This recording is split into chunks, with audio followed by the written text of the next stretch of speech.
Bom dia, feliz sábado a todos vocês. É sempre muito bom nós estarmos na casa de Deus, mais uma vez louvando juntos, adorando juntos. Alguns eu já percebo que estão regressando de suas férias. Outros também saíram, nesse mês de agosto, que se aproxima, vão sair nesse mês de agosto que se aproxima, mas todos nós sempre somos muito abençoados quando estamos juntos e podemos louvar o nome de Deus. Nessa semana, estive visitando algumas pessoas aqui da nossa igreja, da nossa comunidade. Tive a alegria de visitar a irmã Leila, que está melhorando muito bem. Graças a Deus, sua recuperação tem sido muito boa. E há tantos outros que necessitam de recuperação, necessitam da intervenção de Deus, da ação de Deus, como o Henry mesmo mencionou, diante das dificuldades e problemas que vão surgindo. Eu queria trazer alguns recados muito importantes para você nessa manhã, antes de nós abrirmos a palavra de Deus. No seu banco aí, é possível que ou à sua direita ou à sua esquerda apareça um QR Code. Esse QR Code tem por objetivo levar você até um site onde você vai, mais uma vez, colocar os seus dados, porque nós estamos num processo de recadastramento dos nossos membros, tá bom? É um processo regular que precisamos fazer continuamente e nós precisamos da sua ajuda. Então, você é membro aqui da nossa igreja, da Zanorte, aponte o seu celular em algum momento para esse QR Code, preencha ali os dados que vão ser solicitados e com isso nós estaremos recebendo a sua ajuda nesse processo de recadastrar e de deixar toda a nossa secretaria sempre muito bem organizada. A Olivia sempre tem feito um trabalho brilhante em relação a isso, mas nós precisamos da sua ajuda para esta circunstância, tá bom? Um detalhe muito importante é que esse QR Code terá duração de apenas 2 semanas. Então, quanto mais cedo você fizer, melhor, que daqui a 2 semanas ele perde o efeito. Então, pedimos a sua colaboração em relação a isso. A todos que estão também nos acompanhando pelo YouTube, sejam muito bem-vindos aqui entre nós. E assim que você puder, você que está nos assistindo pelo YouTube, assim que você puder estar conosco de maneira presencial, você será muito bem-vindo também. Um outro recado muito importante, e eu peço a sua atenção em relação a isso agora, é com relação à nossa reforma. Você já viu que muita coisa aconteceu, nós somos muito gratos a Deus por toda a generosidade de cada um que contribuiu, que colaborou, mas nós ainda precisamos saldar um valor que precisa, ainda nesse mês, ser liquidado. Então eu queria pedir a você que, com muito carinho, separasse nos próximos dias, ou, se possível, até mesmo hoje, uma oferta especial para nós concluirmos todos os nossos compromissos com relação aos custos que tivemos com a reforma, tá bom? Isso vem andando nos últimos meses, mas nós precisamos de uma injeção maior. E eu queria solicitar a você, quase que suplicar a você, que com carinho você separasse a sua oferta. Embora você já veja muita coisa, ou praticamente tudo pronto, nós ainda precisamos da sua ajuda para concluir e saldar aquilo que ficou, tá bom? Então, separe uma oferta especial. Eu até nunca fiz isso na minha vida, mas eu hoje vou me atrever a fazer. Se você tiver condições de estabelecer uma oferta superior, inclusive, àquilo que você já deu até hoje, com carinho eu lhe peço. E você vai entender por que é importante que essa oferta aconteça.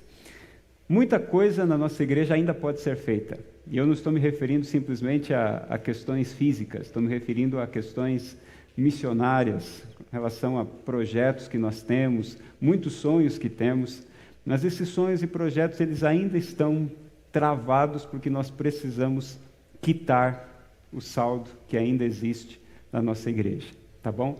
Faltam cerca de R$120 mil para nós concluirmos tudo aquilo que precisamos. Então, conto com a sua ajuda, com a sua colaboração. Nessa semana, prepare uma oferta especial ao Senhor e nos ajude a resolvermos isso e prosseguirmos para sonhos maiores, planos maiores daquilo que Deus tem para cada um de nós, como comunidade da Asa Norte. O último recado que eu quero lhe dar é com relação a hoje à tarde. Hoje à tarde nós teremos uma programação muito especial aqui na nossa igreja, a Caravana Caleb.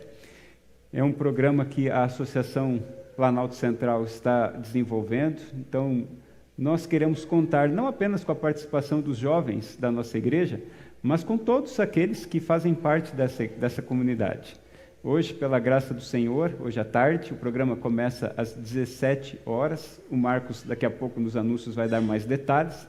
Mas hoje nós teremos a alegria de ter o nosso amigo Ismael sendo batizado à tarde, nessa programação especial. E nós contamos com a sua participação nesse momento muito importante para todos nós. Falando em Caleb, no último sábado, os jovens da nossa igreja estiveram desenvolvendo uma atividade ali na Vila Planalto, foi muito legal.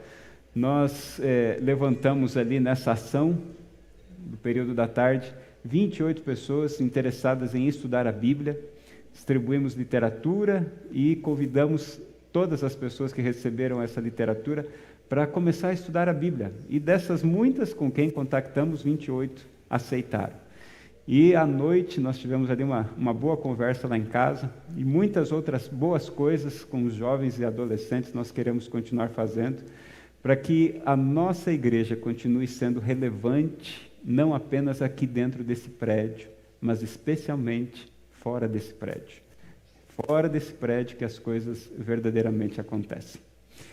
Nessa manhã, eu queria conversar um pouquinho com você acerca desse assunto que está aí na tela, que nos últimos anos tem ganhado a notoriedade, especialmente para aqueles que estão mais conectados, para aqueles que vivem online.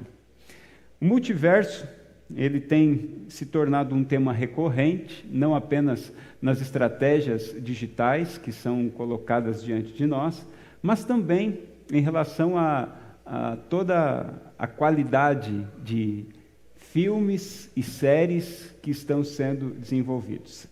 Inclusive, nesse ano, né, ou melhor, no ano passado, né, o filme que ganhou destaque foi o filme que tratou dessa questão do multiverso. E esse foi, inclusive, o filme ganhador do Oscar de 2022.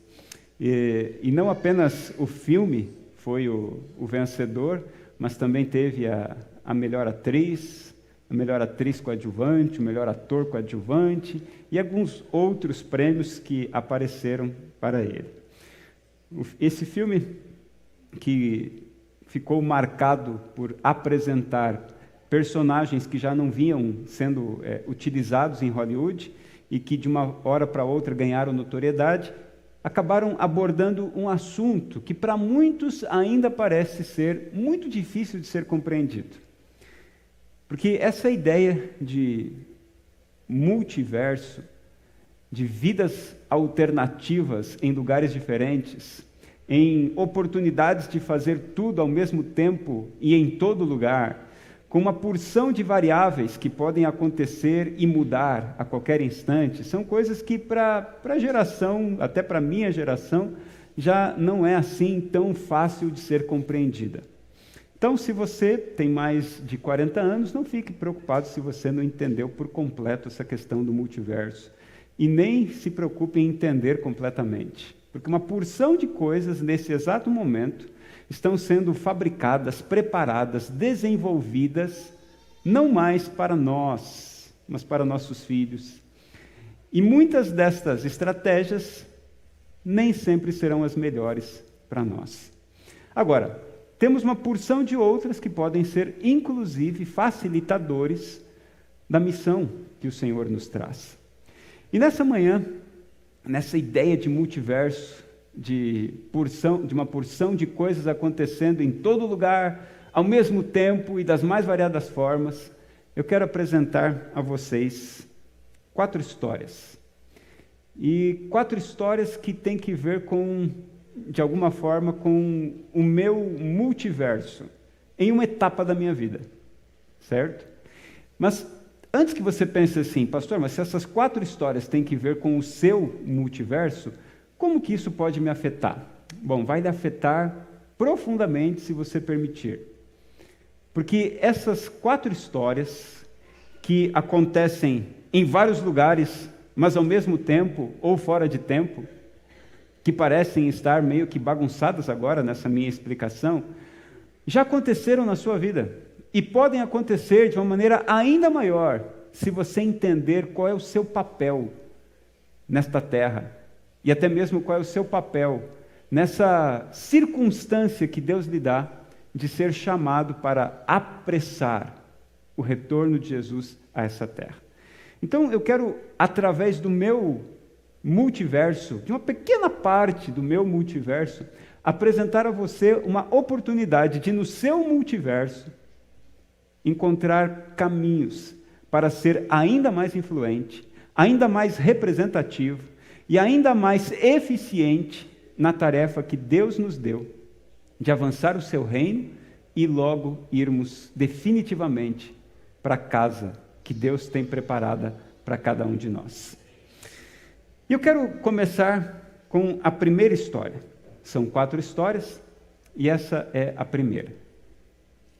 Era o ano de 2013, Samuel, nosso filho mais velho, estava por nascer, e nós então começamos a planejar, a Julie e eu, a planejar a aquisição do nosso primeiro imóvel.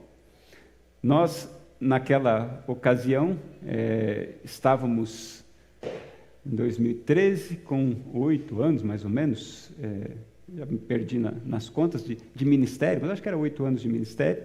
Havíamos juntado um dinheirinho, como você sabe, tanto a Julie quanto eu. Nessa ocasião ainda não tínhamos o conhecimento que temos hoje sobre finanças, mas sempre fomos muito mão de vaca. Essa característica sempre nos acompanhou, né? Tanto ela quanto eu conseguimos atravessar o Oceano Atlântico sem molhar o dinheiro que estiver na nossa mão, né? Então, por conta dessa circunstância, nós, depois de termos guardado um pouquinho, conseguimos dar entrada no nosso primeiro imóvel. Era um apartamento numa região muito bem localizada ali em Campo Grande, no Mato Grosso do Sul. Observamos as características do apartamento, nos atendia. Era muito interessante aquela aquisição, pelo menos aos nossos olhos. Nós gostamos do bairro, gostamos do apartamento, fizemos a negociação e, finalmente, conseguimos comprar o nosso primeiro imóvel. Demos a entrada e na ocasião, nós ainda não tínhamos, né, essa ideia de que precisamos comprar tudo, extremamente tudo, à vista. E aí, financiamos até o retorno de Jesus Cristo, né? E então começamos a morar. O problema é que assim que o Samuel nasceu, surgiu um problema muito grave para nós nesse primeiro imóvel que nós havíamos adquirido. Havia próximo a nós um bar, uma conveniência, acho que esse é o melhor termo, uma conveniência, uma distribuidora ali de bebidas, e nessa conveniência estavam sempre pessoas, e especialmente no período da madrugada, às sextas, sábados, domingos e feriados, essas pessoas sempre estavam ali, e elas gostavam de ouvir um tipo de música. Só que elas, além de gostar de ouvir esse tipo de música, ouviam a música num volume muito alto, muito alto. Não sei se você gosta desse tipo de música, mas nós não somos muito fãs desse tipo de música, né? E antes que você pense que é o sertanejo, não é o sertanejo, é o funk, né?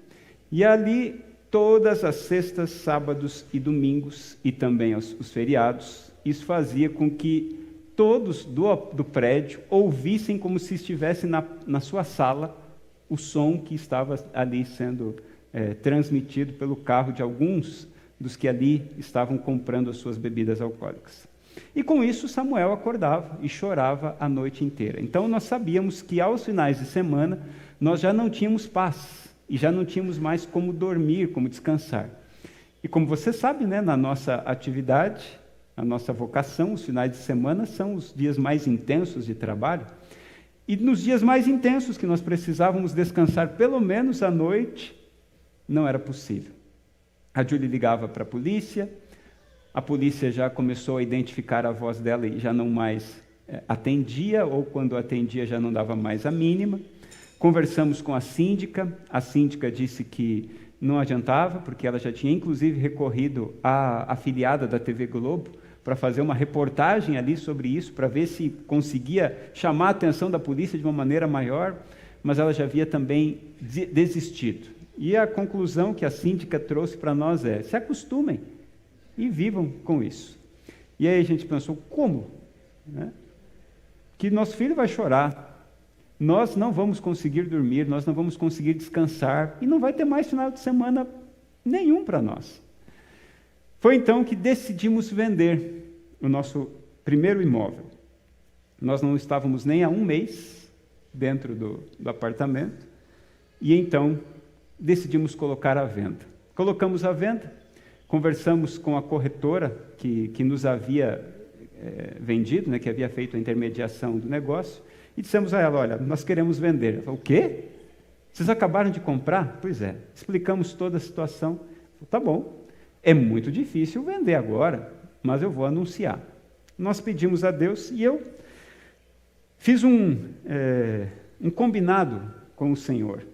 Nessa ocasião, a Igreja Adventista na América do Sul estava enviando cerca de 25 famílias para o Oriente Médio, e eu fiz não que isso fosse um facilitador para a venda, mas eu disse assim: Senhor, o Senhor nos deu esse apartamento, mas ele não está sendo muito útil para nós, então nós vamos vender, nos ajude a vender, se é da tua vontade que venda rápido, e eu vou colocar um preço acima do que eu comprei. E tudo que ultrapassar o que eu comprei, todo esse dinheiro será seu para o envio de missionários para o Oriente Médio. E eu gostaria muito de ajudar um missionário, que eu acho que vai poder fazer um trabalho muito importante para o Senhor. Em 2 semanas, exatamente 14 dias, o apartamento estava vendido. Do exato momento em que nós o anunciamos, 14 dias, o apartamento estava vendido. E tivemos uma lucratividade interessante em relação ao preço que pagamos, e integralmente eu fui lá e entreguei o valor para esse missionário que foi para um lugar desse mundo. Essa é a primeira história. Vamos agora à segunda história. A segunda história está registrada no livro de 1 Crônicas, no capítulo 29. E eu peço que você abra sua Bíblia lá, por gentileza. 1 Crônicas, capítulo 29.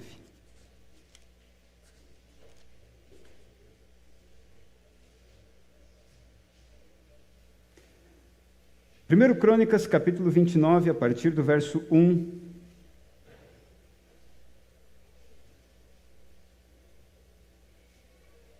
A Bíblia diz assim: o rei Davi disse a toda a congregação: Salomão, meu filho, o único a quem Deus escolheu, ainda é moço e inexperiente, e esta obra é grande, porque o palácio não é para homens, mas para o Senhor Deus. Portanto, com todas as minhas forças, já preparei para o templo de meu Deus ouro para as obras de ouro, prata para as de prata, bronze para as de bronze, ferro para as de ferro, e madeira para as de madeira, pedras de ônix, pedras de engaste, pedras de várias cores, de mosaicos e todo tipo de pedras preciosas, e mármore, e tudo em abundância. E ainda, porque amo o templo de meu Deus, o ouro e a prata particulares que tenho, dou para o templo de meu Deus, além de tudo o que preparei para o santuário: 100 toneladas de ouro, do ouro de Ofir, e 240 toneladas de prata purificada para cobrir as paredes das casas, ouro para os objetos de ouro e prata para os de prata, e para toda a obra de mão dos artífices. Quem, pois, está disposto hoje a ofertar com generosidade para o Senhor? Davi fez essa pergunta. Havia ele já dado o seu exemplo, apresentado a quantia de valor que ele mesmo entregaria como oferta, e ele agora faz um apelo a toda a liderança de Judá. E então vem a resposta, verso 6. Então os chefes das famílias, os chefes das tribos de Israel, os capitães de 1000 e os de 100, e até os administradores da obra do rei, fizeram ofertas voluntárias.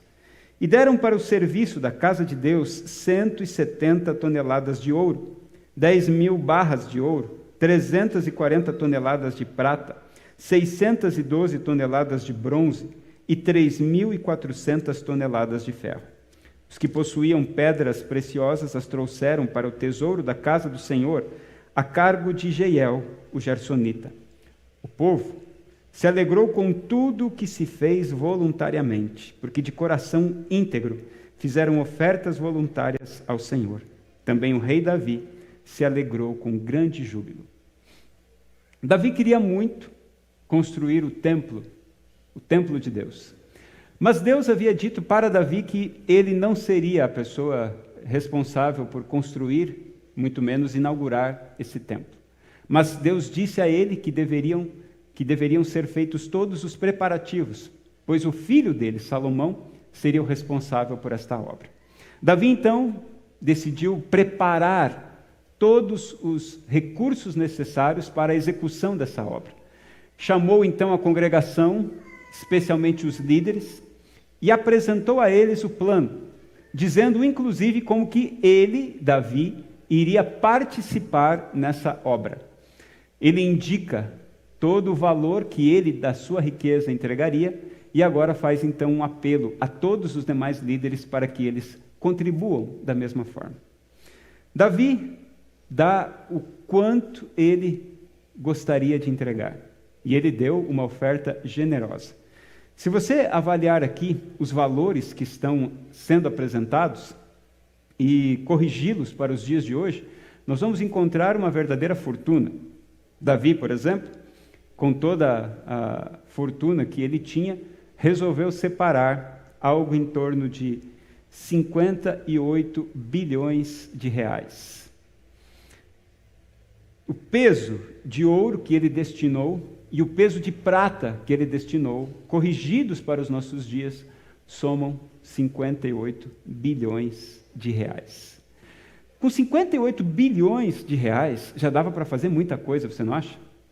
Já dava para construir algo incrível, magnífico.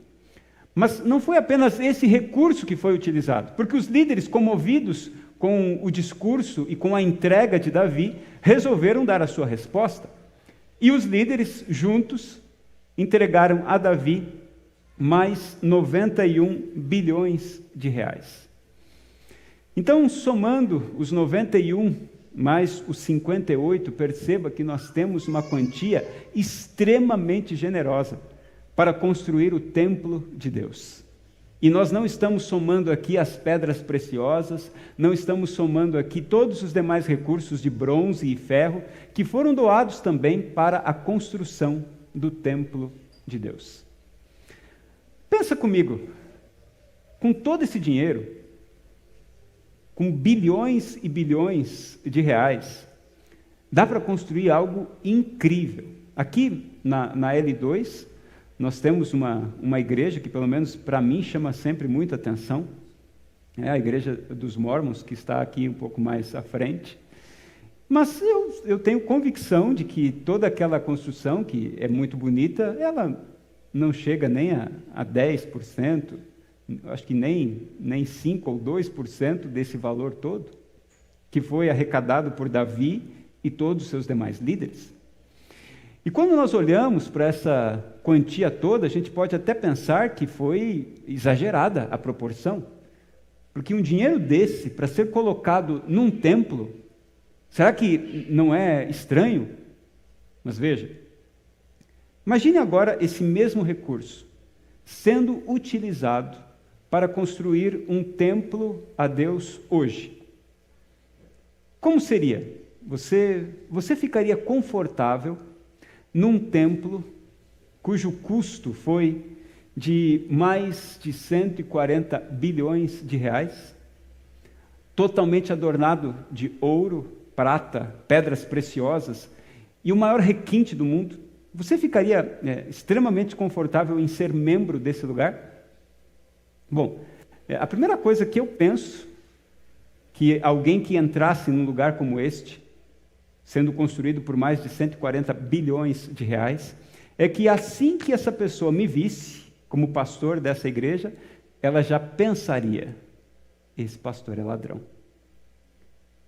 No ano passado, até o ano passado, né, eu viajava todo o estado do Mato Grosso, e eu, em vários finais de semana, quase todo final de semana, estava hospedado em algum hotel. E cada vez que eu ia preencher ali os dados no hotel, na recepção, eu sempre ficava assim um pouco angustiado com a pergunta que a recepcionista fazia. Profissão? E eu rapidamente dizia: pastor adventista. Mas eu confesso que eu sempre fiquei desconfortável. Porque na caixinha, todos nós temos caixinhas no nosso cérebro, onde alocamos as informações de acordo com as nossas próprias, com os nossos próprios entendimentos sobre o assunto. Então, na caixinha de muitas pessoas por aí, pastor é algum tipo de ladrão. Se não for ladrão, é alguém assim que tem algum tipo de facilitação em alguns recursos. Pois é esse o caminho que muita gente acaba vivendo. Então, se a nossa igreja fosse construída com mais ou menos 140 bilhões de reais, eu imagino que a pessoa já ia pensar: esse pastor deve ganhar um dinheiro muito bom, e nem todo esse dinheiro é correto. E da onde que acharam tanto dinheiro assim? Então, para os nossos dias, ter uma igreja avaliada em mais de 140 bilhões não seria um bom negócio. Eu acho que não seria um bom negócio. Você concorda comigo?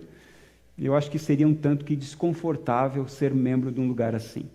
Mas na época era muito importante. Por que era muito importante? Porque naquela época, o modelo de trabalho, ou o modelo de atração das pessoas para Deus, se dava em relação à notoriedade que o povo de Deus conseguia ter perante as demais populações. Então, um templo magnífico como esse não apenas chamava a atenção, mas facilitava a compreensão das demais nações que aquelas pessoas eram pessoas abençoadas pelo Deus verdadeiro. Pessoas estas que tinham, com certeza, o Deus verdadeiro ao seu lado. Pois a disputa nos dias de Davi não era quem tinha a verdade. Embora nós hoje estejamos muito preocupados em apresentar a verdade da palavra de Deus, para aquela época não era uma questão de verdade, era uma questão de superioridade. Quem é que tem o Deus superior? É Baal? É Mamon? É Moloque? É Astarote? É Ishtar? Ou é Javé? Quem é o Deus superior? Quem é? Então, não havia essa história de verdade, havia a superioridade. E um templo magnífico como esse, com certeza indicava quem era o Deus superior. Eu sei, você pode pensar: pastor, mas isso não faz muito sentido para mim. É verdade. Não faz muito sentido para você, primeiro porque você mora no Ocidente. Segundo, porque você vive no século 21. Terceiro, por uma razão muito interessante, pelo século em que nós estamos vivendo. Reflita comigo na seguinte questão. Na década de 80 e 90, palavras como sucesso, palavras como excelência, palavras como qualidade, eram sinônimos de uma certa atração das pessoas para o seu empreendimento ou instituição. Então, quando você queria fazer com que as pessoas estivessem voltadas para o seu segmento, você utilizaria essas palavras: sucesso, excelência, qualidade. Em nossos dias, essas palavras continuam sendo importantes, mas existem palavras que são um pouco mais importantes do que estas.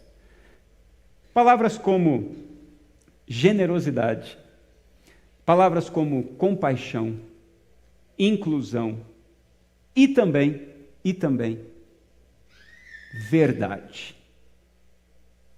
Se você chega em algum lugar e percebe que alguém está fazendo cena, automaticamente o nosso radar do século XXI é ativado com muita força.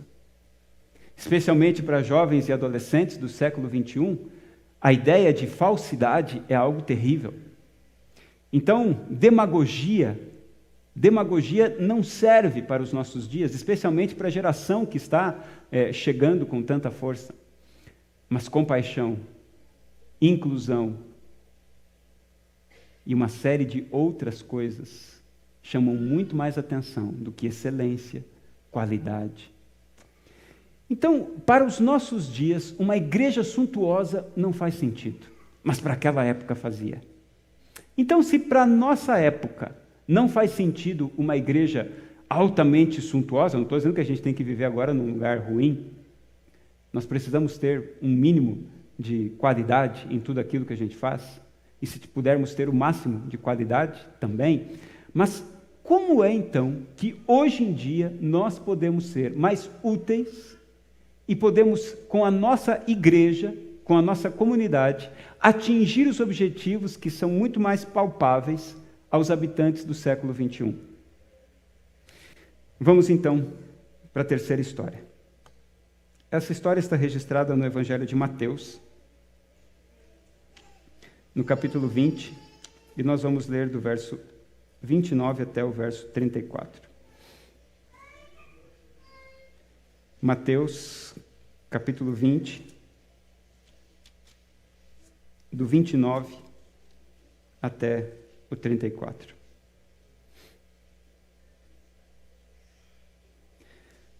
Diz o texto: saindo eles de Jericó, uma grande multidão seguia Jesus. E eis que 2 cegos, sentados à beira do caminho, tendo ouvido que Jesus passava, começaram a gritar: Senhor, filho de Davi, tenha compaixão de nós. Mas a multidão os repreendia para que se calassem. Eles, porém, gritavam cada vez mais: Senhor, filho de Davi, tenha compaixão de nós. Jesus parou, chamou-os e perguntou: O que vocês querem que eu lhes faça? Eles responderam: Senhor, que se abram os nossos olhos. Profundamente compadecido, Jesus tocou nos olhos deles e imediatamente recuperaram a vista e o seguiram. Essa história, ela faz paralelo a outras histórias que estão registradas no Evangelho de Lucas e de Marcos. Porém, nos outros evangelhos, essa história pode aparecer com uma única pessoa, deficiente visual. Mas nesse texto, no relato de Mateus, são 2. E agora, são 2 ou é 1? Pouco importa. Para nós aqui, pouco interessa saber se é 2 ou se é 1. Mas interessa reconhecer o que está acontecendo nessa história toda. E nessa história há uma espécie de falta de compaixão para com esses 2 rapazes que queriam ver há muito tempo, mas não conseguiam. Quando eles ficam sabendo que Jesus está passando por ali, na região de Jericó, eles então procuram se acomodar em algum local, para que assim que ouvirem os passos de uma multidão, eles possam então ter a sua chance. E quando eles percebem que tem gente se aglomerando, e eles entendem que é Jesus que está passando, eles então começam a gritar, porque no meio de uma multidão, é muita concorrência tentar ter a sua voz ouvida diante de outras pessoas que estão conversando. E então eles gritam: Senhor, filho de Davi, tenha compaixão de nós. Mas as pessoas que estavam ao seu redor, elas ficam incomodadas com aquilo. E elas repreendem os rapazes, dizendo: fiquem quietos, vocês estão atrapalhando, vocês estão incomodando. Não percebem que isso não facilita? Jesus está aqui fazendo grandes coisas, e vocês estão atrapalhando nesse momento, fiquem quietos. Mas eles gritam ainda mais alto: Senhor, filho de Davi, tenha compaixão de nós. Finalmente, Jesus, observando esses rapazes, se aproxima deles. E lhes faz a pergunta mais óbvia, né? Jesus lhes pergunta: o que vocês querem que eu faça a vocês? E a resposta deles é impressionante. Você pode pensar, pastor, não tem nada de impressionante em pessoas cegas quererem ver? Não, tem sim. E deixe-me explicar por quê. Esses rapazes já haviam tentado de tudo para ver, mas ainda não haviam conseguido. E perceba, esses rapazes não estavam pedindo simplesmente para ver. Esses rapazes estavam pedindo para ter uma nova chance de vida. Porque eles sabiam que no exato momento em que passassem a ver, eles não seriam mais atendidos, financeiramente falando, como eles eram. A partir do instante em que esses rapazes passassem a enxergar, eles não poderiam mais ficar pedindo dinheiro. Eles teriam que agora trabalhar por suas próprias forças, encontrar caminhos para suprir as suas próprias necessidades. Eles teriam que abandonar a comodidade de receber para ter que entrar na atividade de produzir. E eles sabiam de todas essas questões, e é por isso que Jesus lhes pergunta: o que vocês querem que eu lhes faça? Quando lemos esse relato no Desejado de Todas as Nações, livro escrito por Ellen White, ali nós percebemos todos os detalhes. Jesus estava com essa pergunta muito mais do que dando a chance de eles terem o seu problema físico resolvido. Jesus estava dando a eles a possibilidade de mudarem de vida. Eles não apenas enxergariam, eles agora teriam que mudar as suas atitudes.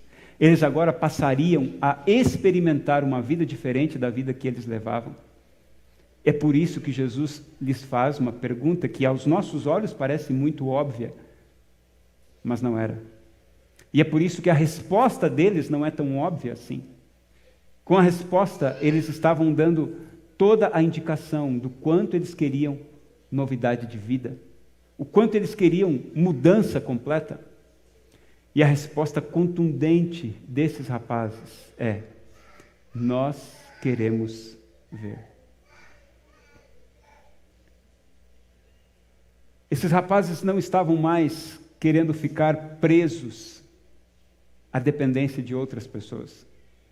Esses rapazes queriam, a partir desse instante, se tornarem totalmente dependentes do Deus Todo-Poderoso e, com as suas próprias mãos, com as habilidades que eles conheciam, desenvolver novos recursos de vida. Essas pessoas queriam ver, essas pessoas queriam enxergar. Tem muita gente querendo enxergar. Tem muita gente querendo ver. Tem muita gente hoje dependente de uma porção de coisas que não do Senhor. Tem uma porção de gente hoje que está ansiosa, inclusive, para experimentar uma vida que até agora não experimentou. E aí que entra a quarta história.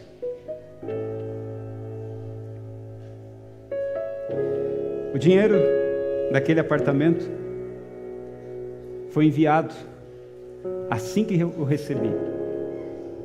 Na ocasião, entrei em contato com o pastor Herbert Boger, que estava coordenando esse trabalho de enviar as famílias missionárias para o resto do mundo.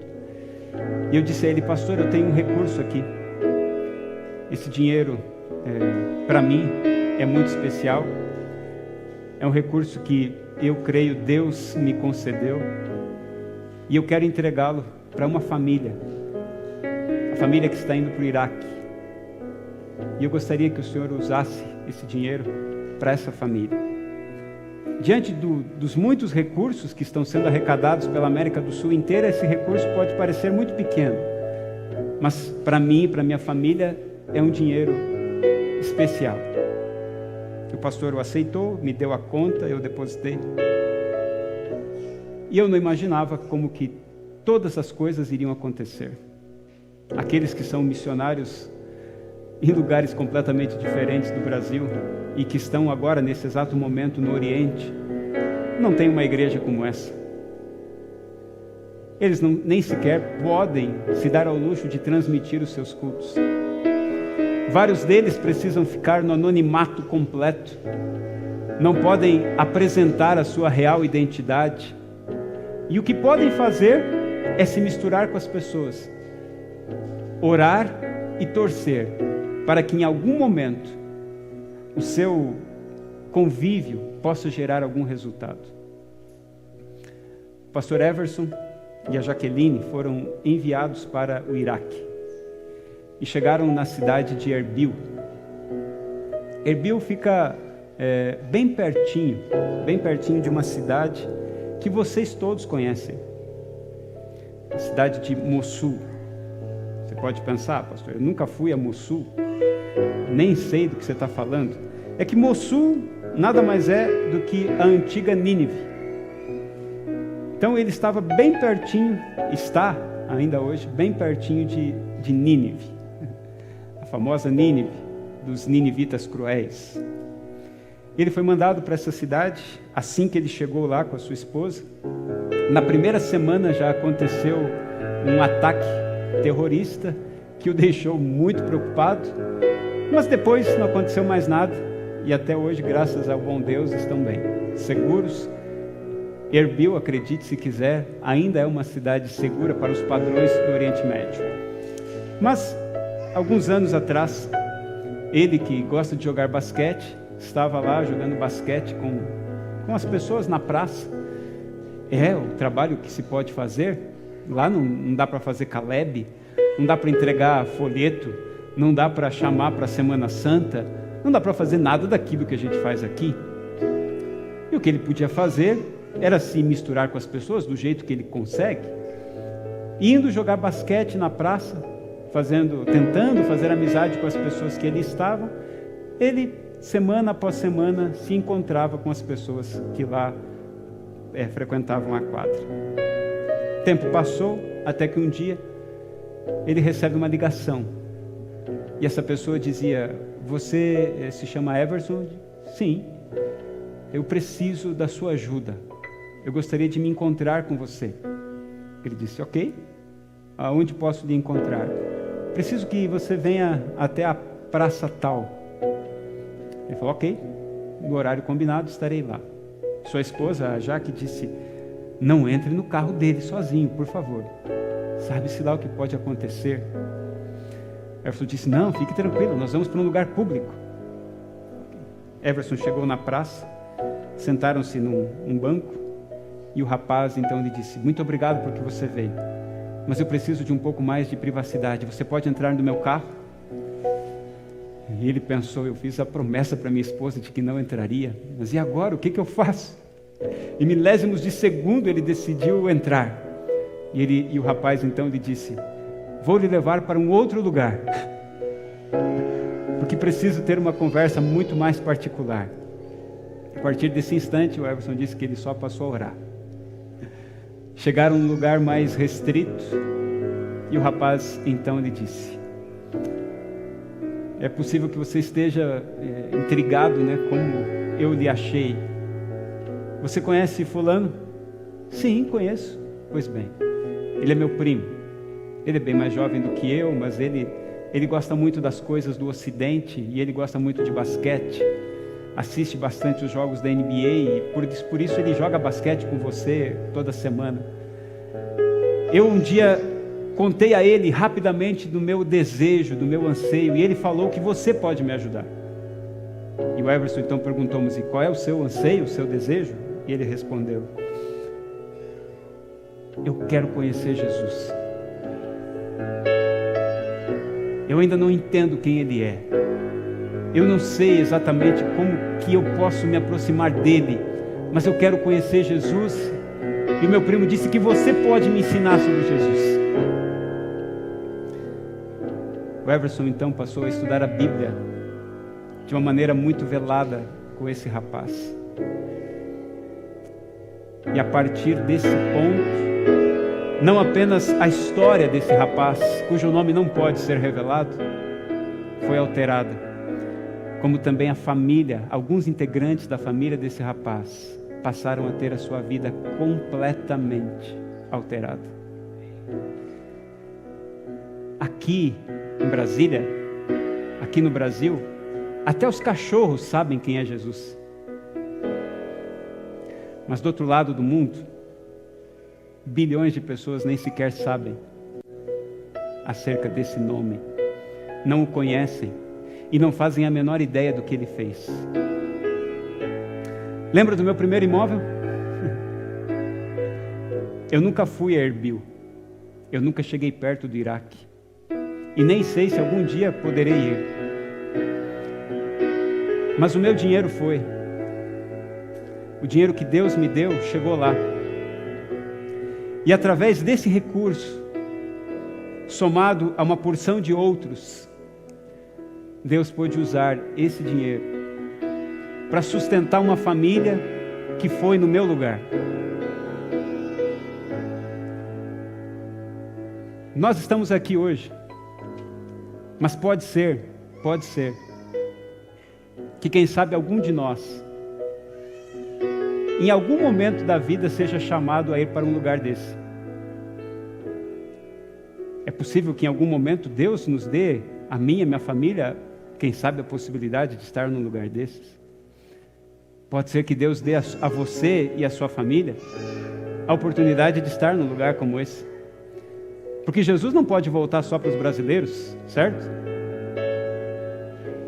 Mas é possível que nem você, nem eu, nunca pisemos num lugar como esse. Mas os nossos recursos podem chegar lá. Os nossos recursos podem facilitar a vida de pessoas como Everson e a Jaque e uma porção de outros, que em segredo, muitas vezes, precisam testemunhar do amor de Deus. Nesse exato momento nós temos uma família na Coreia do Norte. Ninguém sabe quem é. Se você perguntar a qualquer líder da igreja adventista, eles não saberão lhe dizer quem está lá. Porque ninguém pode saber o nome dessas pessoas. Caso contrário, elas poderão deixar de existir.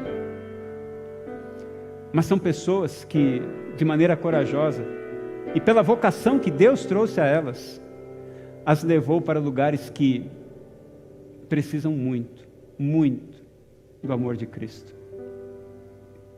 Ah, pastor, mas aqui em Brasília também precisamos, com certeza. Milhares de pessoas nesses prédios aqui até sabem da existência de Jesus, mas nem sempre sabem o que Jesus é capaz de fazer por elas.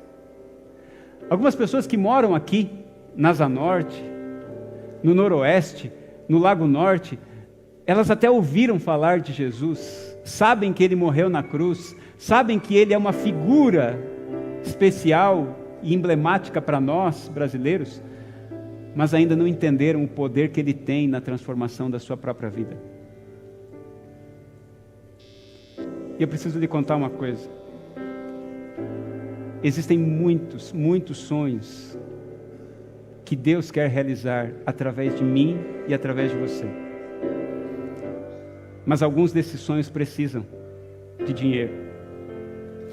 E enquanto o nosso dinheiro ficar guardado ou restrito às nossas próprias vontades, aos nossos próprios gostos e preferências, uma porção de pessoas poderão não ter acesso à palavra do Senhor. E é por isso que eu queria convidar você nessa manhã a permitir que o seu bolso seja mais missionário. Porque nesse multiverso, nessa junção de histórias, é possível que nós nunca consigamos ter o desfecho dessa história de missão, de incentivo e de poder. Mas os nossos recursos podem fazer a obra do Senhor avançar. Eu nunca me esqueço de, nas aulas de teologia, conhecer um pouco mais da história do pastor Tiago White. que viveu uma vida de inúmeras privações, porque entendia que o seu dinheiro precisava abençoar a vida de outros. Na saída, se você não tem a assinatura, eu gostaria que você pegasse o exemplar dessa revista. É a revista adventista do mês de maio. Pode ficar tranquilo que tem uma para cada família. E eu gostaria que hoje, quando você chegar em casa, você lesse os artigos que aqui estão expostos.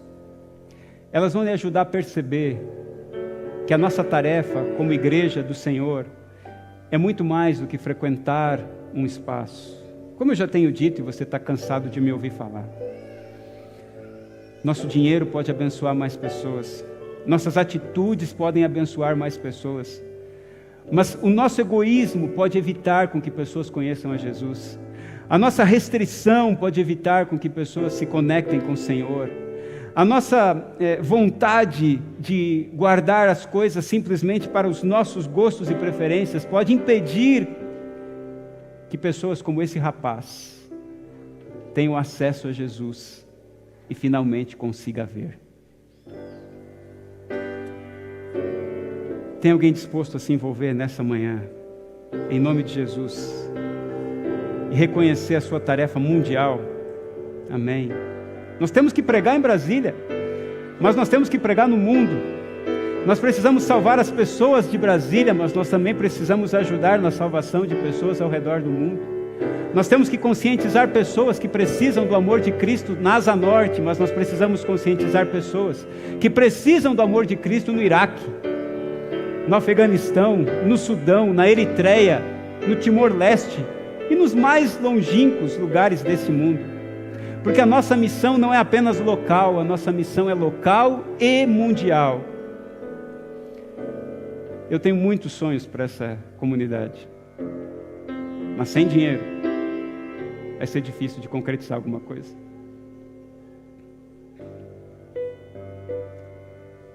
Meus queridos irmãos, você sabe se tem sido fiel ou não. E pelo sistema, eu também sei quem tem sido fiel ou não. Eu sei quem é fiel nessa igreja e quem não é.